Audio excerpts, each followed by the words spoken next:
Elles se sont inscrites dans le paysage, mais elles choquent encore. Ces files d'attente devant certains bureaux, particulièrement ceux de la Poste en Guyane, nécessitent plus que de la patience.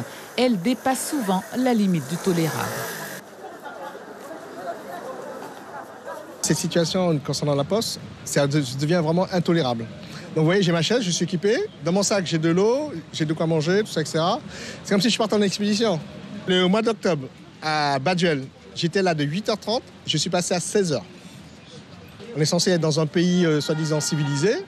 Et en fait, moi je viens de métropole. L'année dernière, je suis rentré.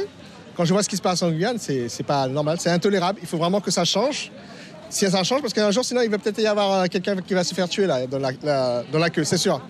Voilà le genre de choses que nous ne souhaitons pas chez nous. Voilà. Ça c'est scandaleux de voir des gens comme ça. Et vous pensez que l'attente peut engendrer ce type d'énervement? Oui. Vous savez, à chaque fois que les allocations familiales sont versées, on assiste à une concentration de bipèdes. C'est la cohue totale, quoi. Et si on prenait des mesures pour essayer d'éviter ce genre-là, je pense que la Poste se porterait mieux. Les membres d'Agir, l'association des Guyanais indignés et révoltés, n'en peuvent plus de ce spectacle et ils l'ont dit aux responsables de la Poste qui les a reçus et entendus. Des discussions qui pourraient apporter des améliorations. Il semblerait qu'ils nous aient entendus, mais on nous a aussi donné des informations que nous n'avions pas. Et nous a fait comprendre que quelle banque, mieux que la Banque Postale, investit en Guyane.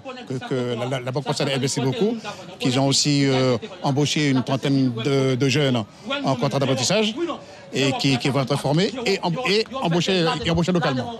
Donc non, on a quand même été entendus. Quelle proposition lui faites-vous?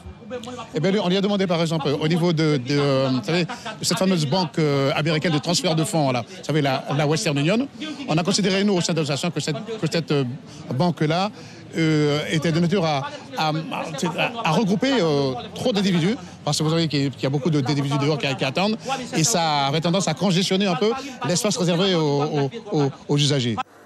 Interdiction nous a été faite de filmer à l'intérieur, mais là aussi, l'attente se prolonge. Agir compte poursuivre son action pour le mieux vivre de tous en Guyane, précise l'association.